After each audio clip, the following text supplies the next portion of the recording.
नमस्कार दोस्तों, स्वागत है आपका हॉरर एक्सप्लेनर में, जहां पे आज हम एक्सप्लेन करने जा रहे हैं आपकी रूह को कपा देने वाली एक चुड़ैल की कहानी, जो एक सच्ची घटना पे आधारित है। यह कहानी उन 4 दोस्तों की है जिनके साथ कुछ ऐसी घटनाएं घटी जिनसे उनका पूरा जीवन ही बदल गया। आइए जानते हैं ऐसा क्या हुआ था।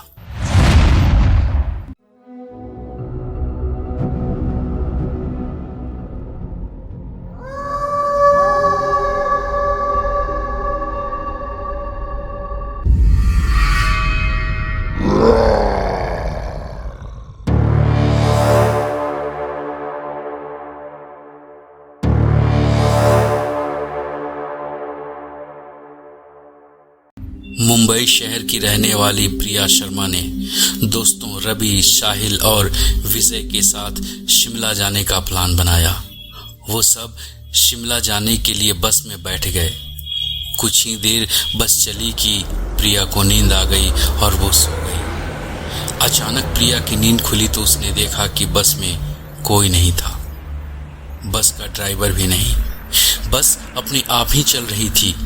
उसके सारे दोस्त भी वहां दिखाई नहीं दे रहे थे। यह सब देखकर डर के मारे प्रिया जोर जोर से चिल्लाने लगी।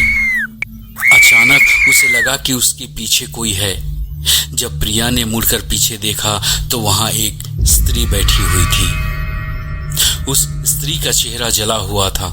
ऐसा लग रहा था कि उसके चेहरे पे तेजाब किसी ने फेंक दिया हो।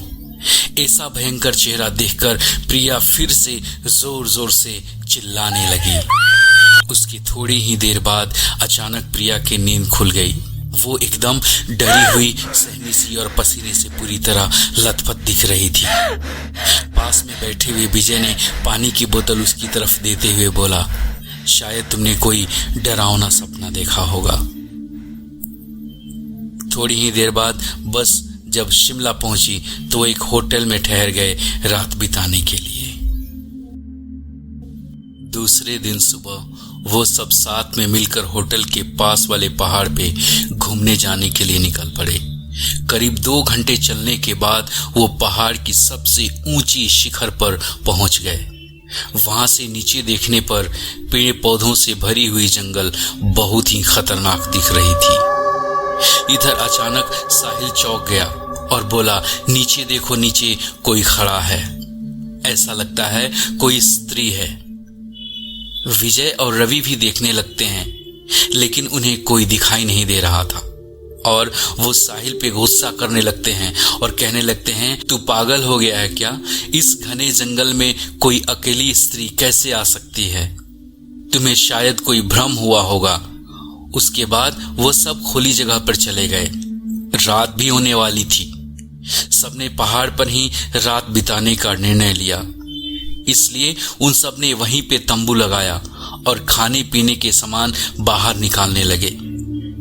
लेकिन प्रिया की बैग तंबू के बाहर रह गई थी, इसलिए वह लेने के लिए बाहर गई तो वहां पर उसे किसी की आवाज सुनाई दी। प्रिया जब उस आवाज की ओर अपनी नजर घुमाती है तो उसे सामने से कोई 3 आदमी आते हुए दिखाई दे रहे थे।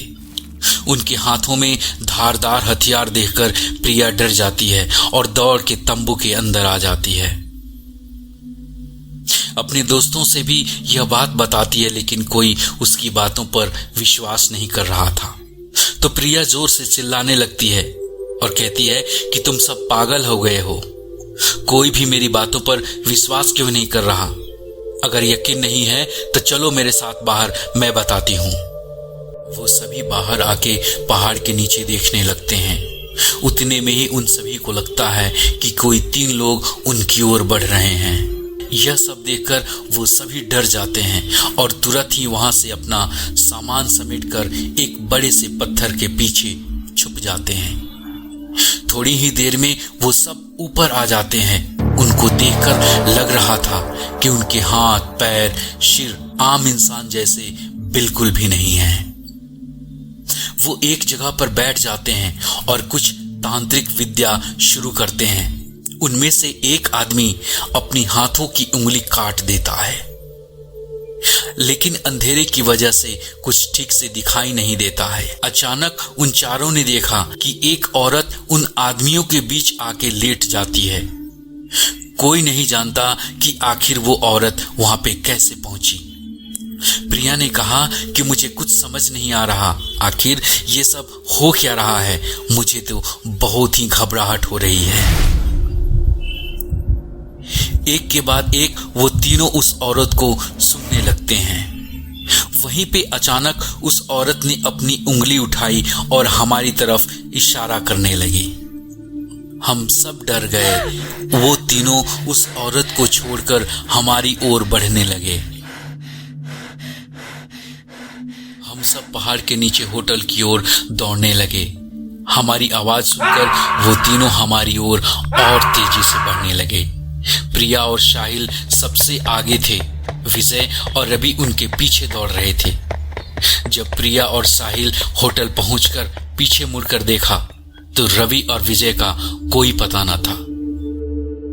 उन्होंने होटल पहुंचकर होटल वालों से सारी बातें बताई तो उन लोगों ने कहा कि उस पहाड़ पे कोई नहीं जाता। वो पहाड़ श्रापित है क्योंकि वहां पे एक बहुत ही भयानक चुड़ैल रहती है। जो भी वहां जाता है वो वापस नहीं आता। आपकी किस्मत अच्छी है कि अभी तक आप जिंदा हैं। प्रिया और साहिल को आज भी अपने दोस्त रवि और विजय की याद आती है। आज तक वो वापस नहीं आए। इसके लिए उन्होंने पुलिस कंप्लेंट भी कराई, लेकिन उसका कोई फायदा नहीं हुआ।